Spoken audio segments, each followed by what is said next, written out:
Hay montañas que se suben con las piernas, otras con el alma.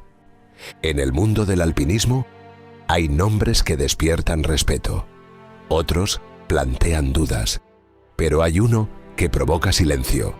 Esa montaña técnica y compleja que no perdona errores, que no negocia con el miedo, que no se deja conquistar fácilmente y que gusta de cobrarse altos sacrificios con demasiada frecuencia. En el verano de 2004, una mujer se atrevió a desafiar a esa hermosa y codiciada pirámide gigantesca. Su nombre era Edurne Pasaban. Quería subir al K2, una de las cumbres más salvajes y peligrosas del planeta, con una tasa de letalidad elevadísima que ronda el 25%, o lo que es lo mismo, 1 de cada 4 alpinistas nunca regresa de sus hielos. Allí, donde el aire es un lujo y el miedo tiene rostro triangular, Edurne buscaba algo más que una cima. Buscaba probarse a sí misma. Lo que encontró fue algo muy distinto. Lo que ocurrió allí no fue solo una ascensión, fue una travesía al límite de lo humano, una historia de hielo, dolor y revelación, porque en el K2, Edurne no solo escaló hacia la cima del mundo, también descendió a lo más profundo de sí misma. Relájate y quédate, porque esta es la historia de una mujer que desafió a la montaña más temida del planeta y volvió de ella transformada. Prepárate. Lo que estás a punto de escuchar no es una hazaña, es una confesión, una herida abierta, un testimonio sincero, el relato de una expedición que no solo llevó a Edurne al punto más alto de su vida, también la empujó al abismo más profundo. Antes de enfrentarse al K2, Edurne Pasaban ya había probado el sabor de las alturas. Había sentido la falta de oxígeno mordiéndole los pulmones, el frío clavándose como agujas en la piel y ese silencio extraño que solo existe por encima de los 8.000 metros. En 2001, Edurne tenía 27 años y una mochila cargada de ilusiones. Había escalado montañas en Europa, había sentido el vértigo del Himalaya, pero aún no había tocado el cielo. El Everest, el techo del mundo, era su siguiente destino. No solo por su altura de 8.848 metros, sino por lo que representaba, el símbolo máximo del logro humano, el altar de los alpinistas, el sueño que parecía imposible. Y lo logró. El 23 de mayo, tras días de esfuerzo, frío y miedo, Edurne pisó la cima del mundo. Pero lo que sintió allí arriba no fue euforia, fue silencio, fue vacío, fue una extraña desilusión. Esperaba llorar, esperaba que el corazón se le desbordara, pero lo que encontró fue una cumbre masificada, llena de banderas, de rostros exhaustos, de cámaras. El Everest no era el templo solitario que había imaginado. Era un lugar donde el sueño se había convertido en rutina. Y sin embargo, algo cambió en ella. Porque aunque la emoción no fue la esperada, la semilla ya estaba plantada. El Everest fue el primero de 14. El inicio de una carrera épica que la convertiría en la primera mujer en la historia en escalar los 14 8000 del planeta. Algunos de ellos incluso sin oxígeno suplementario. Entonces, 3 años después, tras otras grandes cumbres conquistadas, dirigió su mirada hacia Pakistán, hasta la cordillera del Karakorum. En el verano de 2004, Edurne formaba parte de un equipo español encabezado por Juanito Oyarzábal y otros compañeros de la expedición, y también legendario programa de televisión, Al filo de lo imposible. Su objetivo era ambicioso: abrirse paso por la ruta de los Abruzos y alcanzar la cima del K2. Nadie lo sabía entonces, pero esa expedición iba a convertirse en una de las más recordadas de toda la historia del alpinismo español. Como comentamos en otro vídeo disponible en el canal, el K2 es uno de los 8000 más letales del planeta. A diferencia del Everest, cuya tasa de mortalidad ronda el 3%, el K2 es conocido como la montaña salvaje por su dificultad técnica, su clima impredecible y la peligrosidad de su descenso. Pero, ¿por qué es tan peligroso el K2? Fundamentalmente por 4 factores. Primero, por un terreno técnico extremo. A diferencia del Everest, el K2 no tiene rutas fáciles. Todas sus vertientes exigen habilidades avanzadas de escalada en roca, hielo y nieve. Segundo, por su clima brutal. Las tormentas pueden surgir sin previo aviso, atrapando a los alpinistas en zonas expuestas durante días y pueden ser muy violentas. Tercero, altísima tasa de accidentes en el descenso. Muchos de los fallecimientos ocurren después de hacer cima, cuando el cuerpo está exhausto y las condiciones empeoran. Cuarto, menor infraestructura. A diferencia del Everest, el K2 no cuenta con tantas expediciones comerciales ni apoyo logístico, lo que lo hace más solitario y arriesgado. Aunque en los últimos años la tasa de mortalidad ha disminuido gracias a mejores equipos, mejores predicciones meteorológicas y mayor experiencia acumulada, el K2 sigue siendo un desafío reservado solo para los más preparados. Saltemos a 2004. Ese verano, Edurne Pasaban, Juanito Oyarzábal y otros miembros del equipo de Al Filo de lo Imposible emprendieron una expedición al K2 que comenzaría como una aventura épica y terminaría como una prueba de supervivencia. Era julio. El calor del verano europeo contrastaba con el frío cortante que aguardaba en Pakistán. Su objetivo, conquistar el K2, la montaña salvaje, la más técnica, la más cruel, la más hermosa. Desde el primer día, el ambiente era distinto. No era como en otras montañas. El K2 se alzaba como una catedral de hielo y roca, imponente, silenciosa, vigilante. El campo base, a más de 5.000 metros, era un hervidero de nervios, planificación y rituales. Cada gesto tenía peso, las lecturas de los mapas y las miradas al cielo, constantes. La aclimatación comenzó con lentitud. El tiempo era caprichoso. Las ventanas de buen clima, escasas. El equipo se movía entre campamentos, cargando sueños y dudas. Edurne, aún marcada por la dureza del Everest, sentía que esta montaña era otra cosa. No era solo altura, era carácter, era desafío puro. La complejidad era mucho mayor que la de su primer 8000. Juanito, veterano de los 8000, lideraba con experiencia. El resto de miembros aportaban camaradería y experiencia.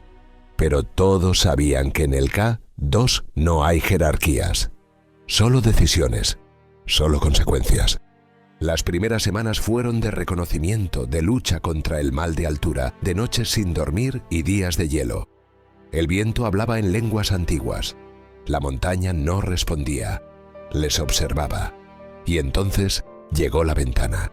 El momento de atacar la cima sin saber que lo que les esperaba no era solo una cumbre, sino una travesía, irónicamente, al filo de lo imposible.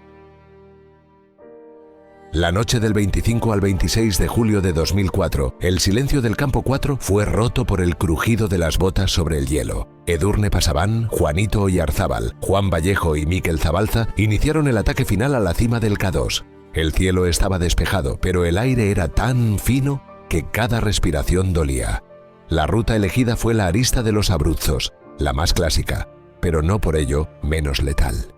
Juanito dijo: salimos entre la 1:30 y las 2 de la madrugada. Hacía un frío brutal. La nieve nos llegaba hasta las rodillas. Cada paso era una lucha. El ascenso fue lento. El exceso de nieve ralentizaba la marcha. Tardamos casi 15 horas en llegar a la cumbre, recordaría Juanito. El esfuerzo era titánico. A más de 8.000 metros, en la llamada zona de la muerte, el cuerpo humano comienza a autodestruirse. Edurne, empezando a notar los dedos de los pies entumecidos, seguía adelante, impulsada por una mezcla de determinación y trance. La cumbre del K2, alcanzada a las 5 de la tarde del 26 de julio de 2004, no ofreció gloria. Solo silencio. Edurne Pasaban, Juanito Oyarzábal, Juan Vallejo y Mikel Zabalza se miraron brevemente. No hubo abrazos, no hubo lágrimas, solo una foto rápida, una mirada al horizonte y la certeza de que debían bajar. Y rápido. El sol comenzaba a caer. La temperatura descendía con él.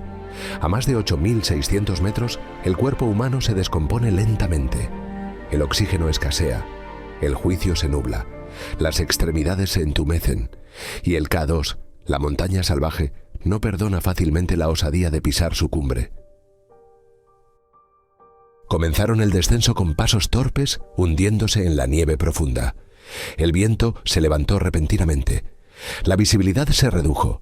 Edurne sentía los pies rígidos, como si caminara sobre cuchillas. Juanito, más experimentado, notó algo peor. Sus pies habían dejado de responder. Despierta los italianos que te ayuda a cambio. Serafino, ¿qué es lo que está ocurriendo? ¿Cambio? El problema para nosotros es que probablemente Juanito no ha llegado a la carpa ahora. Y yo pregunté a Ferran de levantar a los italianos. Juanito no ha llegado. Juanito no ha llegado. Llama a los italianos, el que ayuda para... Quien sea, cojones. Llama a los italianos, despierta Tarcisio. Si yo puedo hablar con Tarcisio para ayudarte, es mejor que yo hablo con Tarcisio en italiano, cambio. Pero se nos había dicho que han llegado los tres. Dicho los tres.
Regalo de la vida.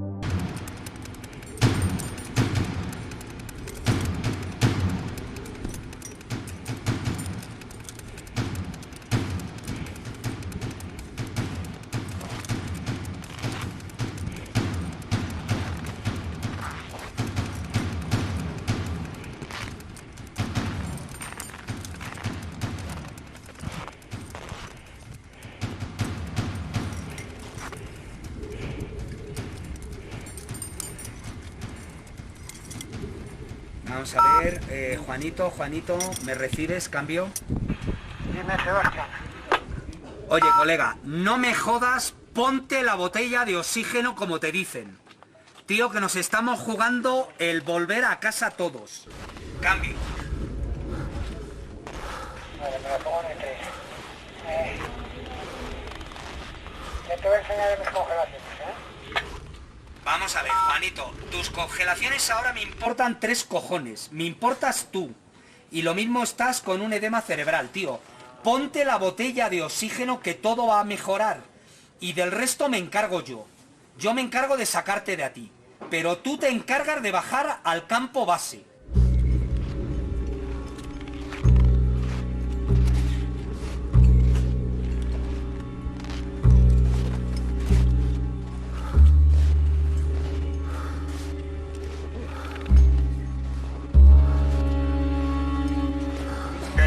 Está bien, Juanito, ten el oxígeno, no es todo el mundo, cambio.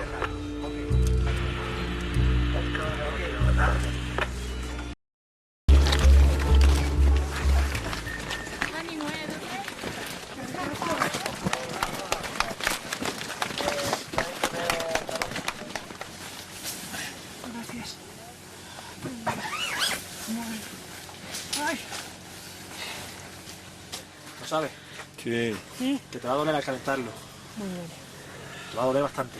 ¿Calentar el qué? A calentar los pies. Los pies, ¿En el sí. agua? Sí. Pero no hay problema ¿Voy a porque ese pinchar? es el tratamiento. Ya, Mira, voy a borrar la foto que te he hecho. Voy a intentar Igual que porque no no se la me callan, ¿no? la... ¿Te Sonríe, estudio por favor. aquí, igual que? Ricardo, no, todavía no. ¿Cómo que no me voy a poner? ¿Que no me he pinchado? Ah, ¿que no lo has pinchado? Joder, eres un monstruo.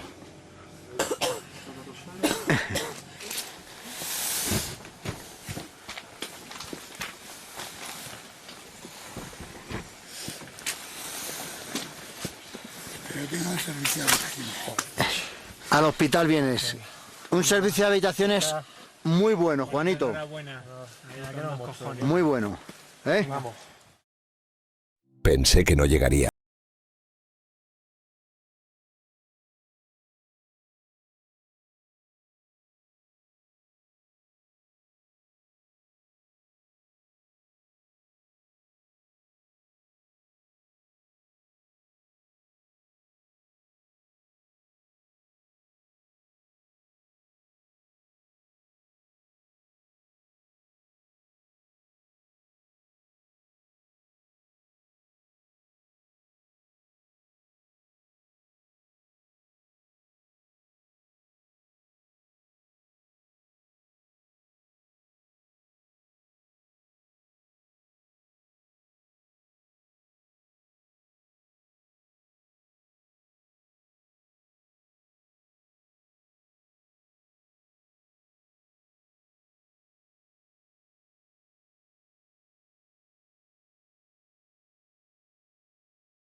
Pero algo ocurrió en ese campo base, algo sutil, una chispa, una semilla, porque aunque el cuerpo estaba herido, el espíritu seguía vivo.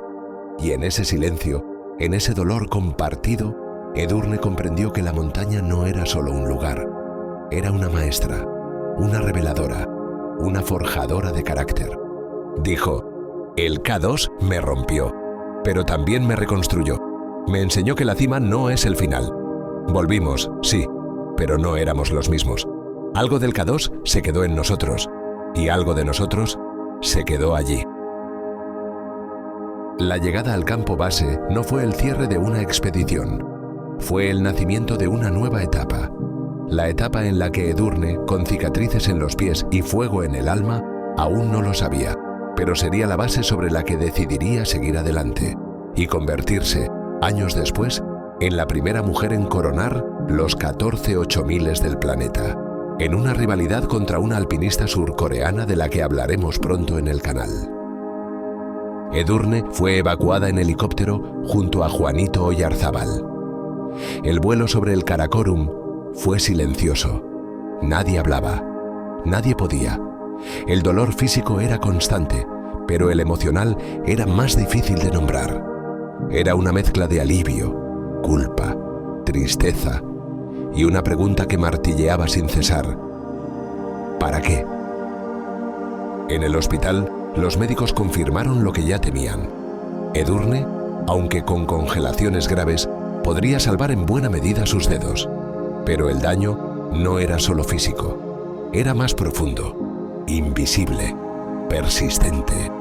Durante semanas, Edurne apenas hablaba. Dormía mal, revivía el descenso una y otra vez. El momento en que Juanito desapareció, el miedo de no volver, el frío extremo que se colaba en los huesos, la oscuridad, el dolor, el llevar al cuerpo a su límite, la sensación de que la cima no había valido el precio. Tardó mucho en comprender que el K2 le permitió escapar con vida, un lujo que solo el paso-tiempo te permite apreciar en su justa medida, dado el acostumbrado mal humor de ese 8000. Los medios la recibieron como una heroína, pero ella no se sentía así. Se sentía vacía, rota, perdida. La montaña le había dado fama, sí, pero también le había arrebatado algo que no sabía cómo recuperar: la pasión, el foco y la confianza. Pasaron meses. Edurne se refugió en casa, en su familia, en el silencio. No quería hablar de montañas, no quería planear nuevas expediciones, solo quería entender qué le había pasado. ¿Por qué, después de alcanzar una de las cumbres más difíciles del planeta, se sentía de esa manera? Y entonces, poco a poco, algo cambió. No fue una revelación, fue un proceso, una reconstrucción. Empezó a hablar, a escribir, a compartir, a entender que lo que había vivido no era una derrota, sino una transformación. El K2 fue un detonante emocional para Edurne porque regresó profundamente afectada. Como nuestra protagonista ha comentado en algunas ocasiones, en los meses posteriores comenzó a experimentar síntomas de depresión. En 2006, con la mitad de los 8000 ya completados, la situación se agravó hasta el punto de requerir hospitalización. Ella misma ha confesado que tuvo pensamientos suicidas y que vio su fin más cerca con la depresión que escalando montañas. Declaró: intenté quitarme la vida y no lo conseguí. Soy de las afortunadas que no lo ha conseguido. Su testimonio ha sido clave para visibilizar el impacto psicológico del deporte de élite y la presión que enfrentan quienes parecen invencibles desde fuera. Desde entonces, Edurne se ha convertido en una voz pública y valiente en defensa de la salud mental. Participa en conferencias, entrevistas y campañas de concienciación, compartiendo su historia para romper tabúes y animar a otros a pedir ayuda. Aquel descenso del K2 marcó un antes y un después, no solo en su carrera, sino en su vida, porque fue entonces cuando Edurne decidió que no escalaría por gloria, ni por récords, ni por reconocimiento. Escalaría por ella, porque le gusta, por lo que la montaña le enseñaba, por lo que le quitaba y por lo que le devolvía. Entendió que las montañas, en definitiva, no eran sus enemigas. Poco a poco, con el carácter de la auténtica campeona que es, Edurne recuperó la confianza y entendió que la montaña seguía siendo su pasión y que su pasión era su vida. Años más tarde, como comentamos antes, en 2010, renacida, se convertiría en la primera mujer en la historia en coronar los 14 8000 del planeta.